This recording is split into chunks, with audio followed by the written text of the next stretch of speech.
Welcome back to Connecting the Dots of Postmodernism. Following Section 6 that talks about how postmodernism snuck into America, in Section 7, we look at watershed moment when postmodernism became a mighty force in America on the back of civil rights movement. Which is to say, a watershed moment when moral pluralism became a mighty force in America on the back of civil rights. I said connecting the dots, right? Okay, another very important date, 1989. Marshall Kurt and Hunter Madsen, they both have this a long time ago of age. They were Harvard-educated psychologists. They wrote a book called After the Ball, How America Will Conquer Its Fear and Hatred of Gays in 1990. You know what they said? Our movement has failed.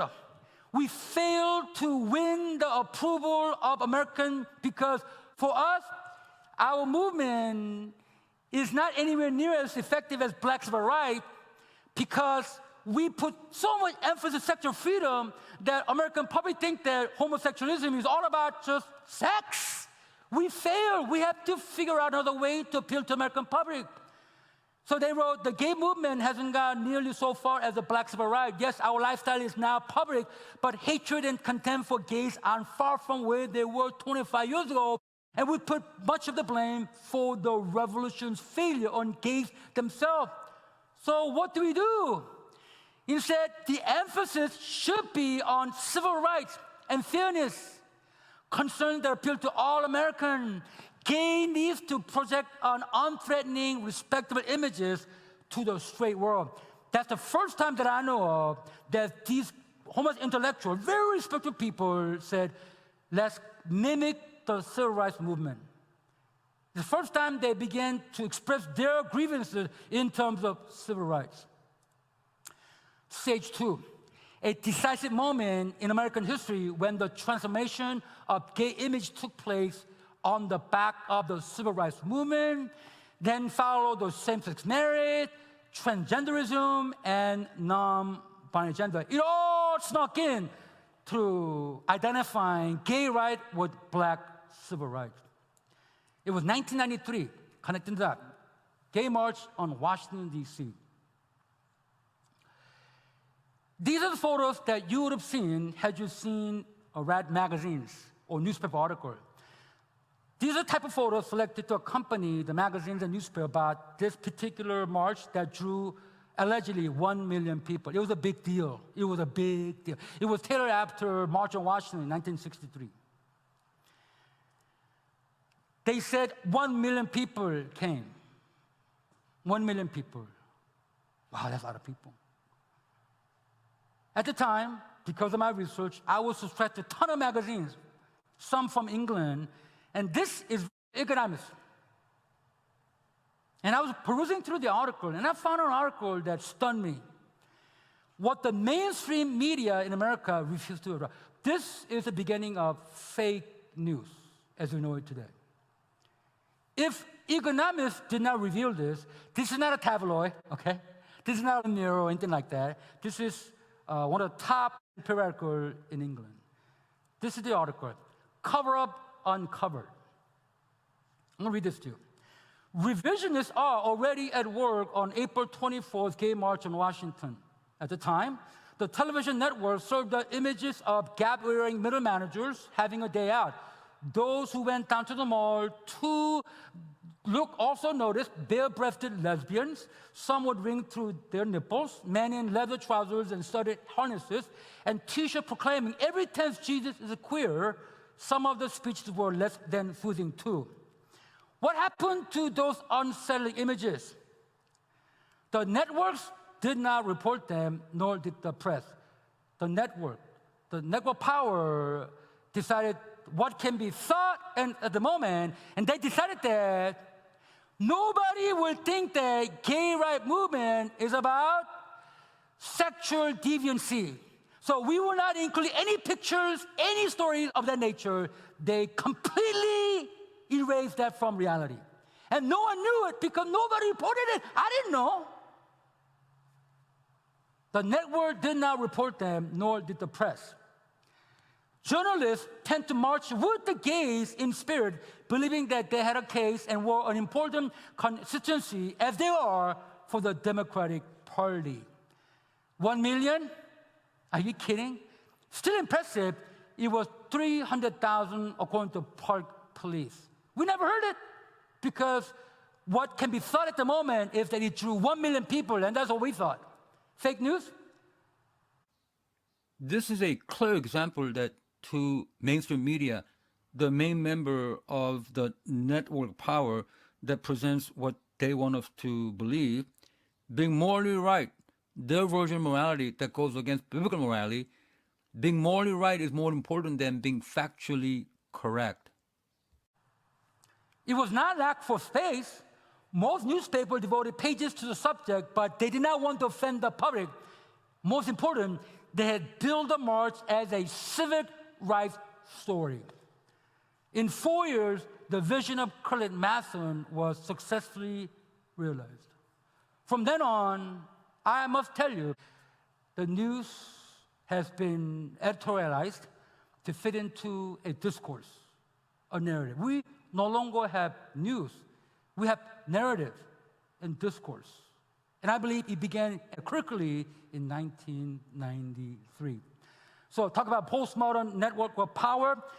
You start with academia, culture anthropology, and then we go to mainstream media. The current that was actually produced at that juncture in history began to pour down to today to make it only worse. You know, when gay rights people took over civil rights movement as their own, you know who was outraged? Black Americans were outraged by what was happening. For example, then acting dean of Black Student Affairs for the Claremont colleges over in California said this: if Martin Luther King were alive, what could he possibly think about equating up the gay rights activism of today with the historic struggle for civil rights that he and his contemporaries so valiantly championed? I'm not saying it was good or bad, but civil rights, they were not very friendly to gay. There were 2 gay people involved, they kicked them out. Of course, that part of history was completely erased to make it look like civil rights movement of black people were compatible with the civil rights of gay people, despite the fact that it was the black people who said, what are you doing to our movement? Third stage, you gotta take this into textbook, but as part of multicultural curriculum. The back door, right? They cannot enter from the front door. We want to bring gay rights into your curriculum. No way, get out of here. They have to go through the back door. What do you mean? A curriculum designed by the New York State Department of Education to improve racial relations among students included a section affirming gay families. Heather has 2 mommies, daddy 2 women, in the middle of 500-page curriculum. They hid those chapters in the middle. On this curriculum that's supposed to improve racial relations between black people and brown people and yellow people, white people, in the middle. And guess what? That is the third network power, the state, the public school. You know who outraged when they found out that they did this? Yes, it was a black and Hispanic parent. The black and Hispanic parents among the most outraged. Oh, multiculturalism? To improve racial relations? Great, thank you. And then, what is this? What? I have 2 daddies and she has, what is this? That's how they got into the back door. One head of a school district said, I will not demean our legitimate minorities, such as black, Hispanics, and Asian, by lumping them together homosexual in the curriculum. That was 1990s. I bet this book, Coming of Age, Margaret Mead, right? You know, many years later, many Samoan people came to study America, and they got a hold of this book, reading Simone's Welcome Casual Homosexual Practices, and they were so angry at Margaret Mead for misrepresenting their culture. She deceived. Her methodology was terrible, but I won't get into it right now. But the fact of it is, these protests were short-lived. It worked, as multiculturalism or multicultural postmodernism was made to subsume groups, gays and radical feminists, whose beliefs and behavior broke with traditional morality. It worked. In other words, multicultural postmodernism completely broke with biblical morality, and The way they did it was through multiculturalism. We are going to help you Black and Hispanic people. We're going to help you to have racial equality, and they went through the back door, and before you know it, The focus of the movement, whether you want to call it multiculturalism or BLM, has shifted. It has changed. That is to say, meeting the needs of Black and brown people is no longer prioritized. For instance, the latest development, BLM vowing to fight for Palestinian liberation, only dilutes, if not redirects, concerns away from those Black and brown people who need help, particularly those who live in urban settings. By the way, it is truly mind-boggling that the Jews, the objects of anti-Semitism for 2,000 years, victims of pogroms in Russia and Poland, and Holocaust in Nazi Germany, are now cast as oppressors. Nothing can be further from the historical truth. Anyhow, returning to how the civil rights movement has been co-opted by the cultural left. I go back to these two people. The end goal wasn't about being tolerant of non-Western people and respecting the culture, but to leverage the alleged cultural practice to relativize and neutralize traditional biblical moralities, to normalize homosexuality and transgenderism. They were academics, but they were personally very vested in this research. For 1925, now I got this from Ruth Benedict, Stranger in This Land, written by Margaret Caffey, historian at Memphis University. They became lovers in 1925. They were lesbians. They went out to look for noble savages, either invent or find some trace to say that, you know, what we do here in America, it's not because there are moral absolutes. It's just the way we've been doing things. Just change the way we're doing things, and that which has been prohibited can be normalized. This is clearly indicated by what Ruth Bennett was thinking.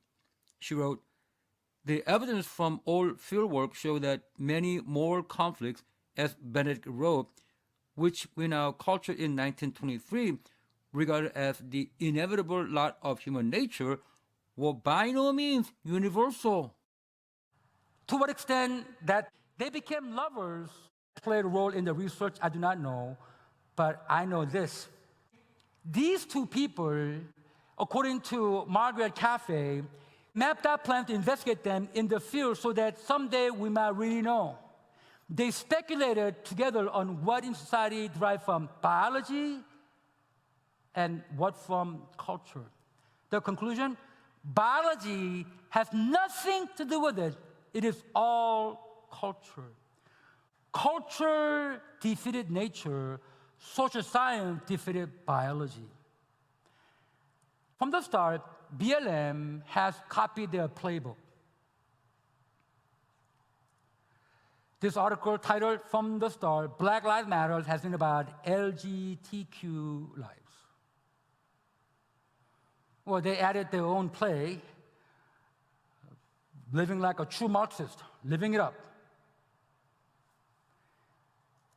I'm talking about cultural relativism has been about normalizing aberrant sexual behavior from the get-go. That was the end goal.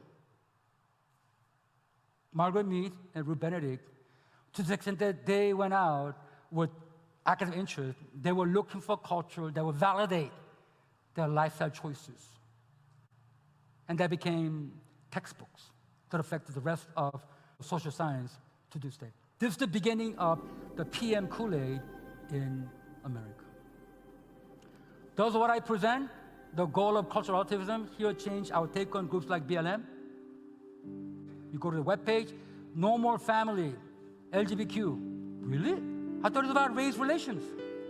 2, should the way the civil rights movement has been leveraged by the cultural left increase or decrease our sympathy for Black underclass Americans? I can tell you my answer. It increased my sympathy for them. They've been used again to serve interests that is not of their interest. That concludes session 7. Now take a moment to consider the discussion questions. In the following session, we will address how God's church should respond to the challenge brought on by cultural relativism, fact-free moral relativism, and linguistic relativism of postmodernity. Thank you.